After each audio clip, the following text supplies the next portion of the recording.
Hi, this is Dr. Douglas Sadownick, and thank you so much for coming to my YouTube station. I am going to be giving a series of talks on gay history and gay identity and gay development. So if you want to hear more about that, please smash the like button and subscribe to get more interesting videos so you can hear about them when they come out. I'm a professor in LGBT affirmative psychology. I'm one of the sort of pioneers, I suppose, of the field. And I'm also a therapist with 30 years experience working with all kinds of people, but also specializing in the LGBTQ community. And I'm so excited to talk to you a bit more about gay identity and the whole history of gay affirmative therapy, which goes back to the 70s and is very important to understand because there's just not enough information out there. I'm also going to be giving these Zoom classes in March and April on gay history, and also for those of you who are writers, gay writing. I'm a published author. I wrote 2 award-winning books. I was an award-winning journalist for many years. I'm writing my 3rd book, Gay Dialogues on Gay Sex and Gay Love, which will come out in a couple of months. So if you want to learn some stuff and get me outside of the university setting where I'm a professor at Antioch University, where I founded the LGBT Specialization in Clinical Psychology in 2006 and Colors LGBTQ Youth Counseling Center in 2011. Sign up. There's information in the description section. So I want to tell you a story, first of all, about why understanding gay identity is important. Recently had a client come to me, young man, Black, African-American, about 21, 22 years old. He sought me out because I think he was trying to find himself, maybe come out. He had a lot of internalized negative ideas just in terms of growing up in a Christian family and hearing all kinds of statements while growing up from his mother and his father, and also the term, "oh, that's so gay," from his homies. But at the same time, he was kind of sophisticated and engaged and cultured. He liked Lil Nas, and he knew a little bit about some of the influencers who were queer or gay. He was kind of had one foot in the coming out process and one foot outside of it, which is so typical. I'm going to talk a lot in some of the videos that come out about actually stages of gay identity development. It takes some work sometimes to develop an identity that's more integrated and that has to do with really feeling inside who one is and then coming at the world from this more generous and gratitude kind of experience, but also being secure in one's identity. Now, not everyone is interested in having an identity or a label. There are people who prefer being fluid, but it's sometimes one of those issues in psychotherapy is the person really wanting to develop an identity that's both a personal identity and a community identity, which makes gay or lesbian or bi or trans so interesting because it's so unusual. It's both a personal identity related to gender and sexual orientation, as well as a way of fitting into a community and finding a safe home, or is one really anti-label and is more sort of, it depends upon the person with whom I want to have sex, or it depends upon the situation that I'm in. So those are all interesting clinical issues and all interesting developmental issues to address, and I will promise to address them more systematically in future videos. But this young man, I could tell he really wanted to understand who he was as a person, as a same-sex loving person, but he used terms that were vague. He didn't name the gender of the person with whom he was having sex or falling in love, and he certainly didn't know a lot about what it really means to come out. I mean, I think he had an intuitive idea. Almost everyone who's perhaps born with some type of sexual orientation that is same-sex or bisexual sort of has an intuition from perhaps a very, very early stage that one is different and perhaps special, but it's very hard given the fact that we're all raised within this more sort of heteronormative dictatorship, as Christopher Isherwood described, to really go through the procedure that's necessary to come out. So because he was developing ideas around being gay that were pretty much related to internalized homophobic ideas or things that his homies would say. He had a very sort of superficial idea as to what that meant. It had, for him, mostly had to do with sexual orientation, behavior, and activities, and not so much a culture or a way of thinking or a consciousness.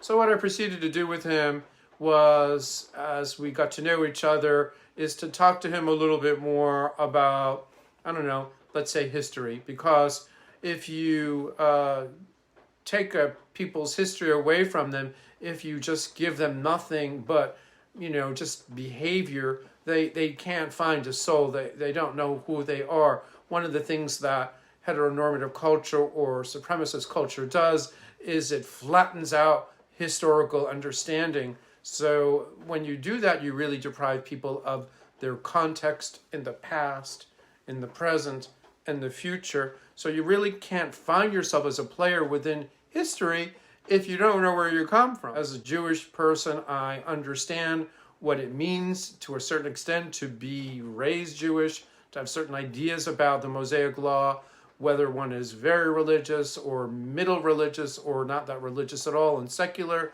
What does it mean to be Zionist or anti-Zionist? All these ideas I was raised with, one could say I was even brainwashed with, so I can, situate myself dialectically within sort of the Jewish identity, whether I feel okay about it or whether I don't feel okay about it. I could move outside of it, but it would be a real move of consciousness because I'm so situated there. Similarly with being a gay identified man. So what I did with this young man is I just began to talk to him a little bit about African-American history. It's really interesting that there is such a historical phenomenon as the Harlem Renaissance.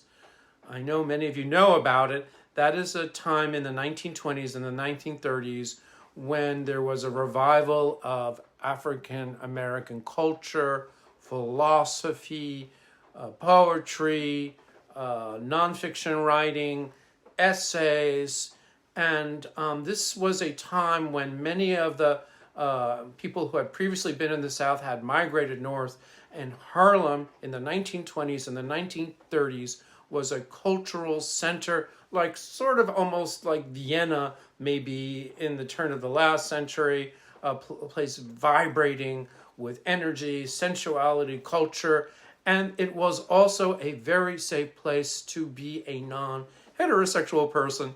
One could say to be a gay person, but the word gay was probably not used in the same way that it's used today, which is itself an interesting conversation, and I'll have to kind of bracket that and get into that later.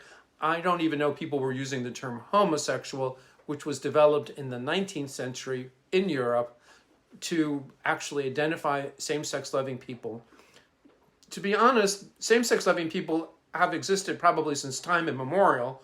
One could see even same-sex oriented people in the first recorded piece of literature in the Epic of Gilgamesh. One could see also in the Jewish Bible with the story of Solomon, or rather of David and Jonathan. And also there is a whole lot of stuff in Homer, especially the love affair between Achilles and Patroclus. So there's lots of same-sex loving activity. And also I'm going to discuss with you in a very, very different video, because it's really trippy. I'm going to trip you the fuck out, excuse my French, on this dialogue written 2,500 years ago by this great philosopher. I know you've heard of him. His name is Plato. He wrote this kind of Bible of gay love called The Symposium. The Symposium. Read it immediately if you can, but it might be a little odd, even though it's actually kind of campy and short and easy to read and fun-loving. But I promise in future videos and in that Zoom class that I mentioned to you earlier, I will take you step by step by step through a gay affirmative reading of the Symposium. It's been done before in various places, but not the way I'm going to do it, and not sufficiently. You're going to trip out on how exciting I'm going to do it. But anyway, back to this young man. I introduced to him this idea that the Harlem Renaissance, which gave us so much material and so much poetry, was actually in many ways informed by a black, queer vision or ideology. the founder of the Harlem Renaissance, one could say the dean of the Harlem Renaissance. His name was Alaine Locke, Alaine Locke, was a queer man. There's a great biography of him that came out a couple of years ago, which I'll also put the link to the description of that in the description section. Must read, very thick book. I don't know if you'll read it all, but it's very clear that the biographer is describing Alaine Locke as a homosexual person. Again, we didn't really know what the terms were, but it's clear in his letters. He's completely overwhelmed with love with men, and did so much to develop this idea of the new Negro, which is a different maybe from W.E.B. Du Bois, that Black people could become leaders and visionaries through intellect, through literature, through philosophy. So a different kind of way of coming into selfhood and uplift than was discussed by W.E.B. Du Bois, but in some ways they're a dialectical pair. In fact, Martin Luther King wrote, well, yeah, we have the Plato and the Socrates of the world, but there would be no philosophy without W.E.B. Du Bois and Alaine Locke. So I'd love to discuss more with you, Alaine Locke and the Harlem Renaissance. Anyway, I discussed this great leader with this person. I showed him pictures, I showed him the book. I also talked about some of the great poets that Alaine Locke had supported. Langston Hughes, Robert Bruce Nugent, Conte Cullen, and many, many others who wrote distinctively about same-sex love as a honorable situation, as a path of knowing. Now, again, Langston Hughes, it could be argued, was more discreet, but Richard Bruce Nugent was very explicit. And some believe he is the author of the first gay novel. I'll discuss that later. So this understanding, this historical understanding really helped this young man feel himself now a lot better, a lot more spiritual actually, about being gay, in part because he was able to connect the dots that what we're calling gay, and again, is different from homosexual. Homosexual is about sexual orientation, it can be a clinical term. Gay has to do with a way of proclaiming an identity that's based on same-sex love, that consolidates the identity, and that makes it special, and that gives it a spirit, gives it a soul. I'm a gay man, I'm a gay woman, I'm a gay person, I am that kind of person.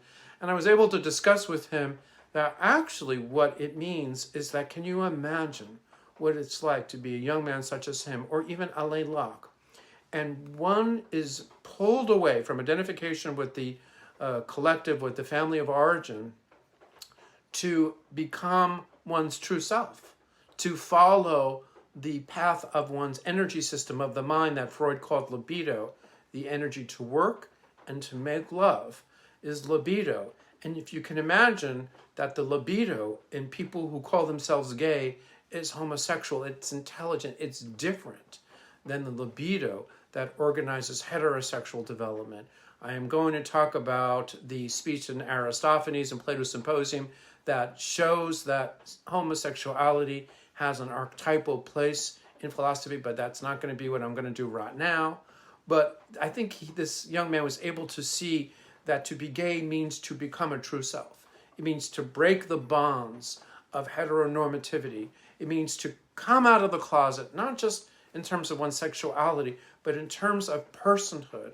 And he was able also to see that we're at a place in the history of human evolution where we're still tribal.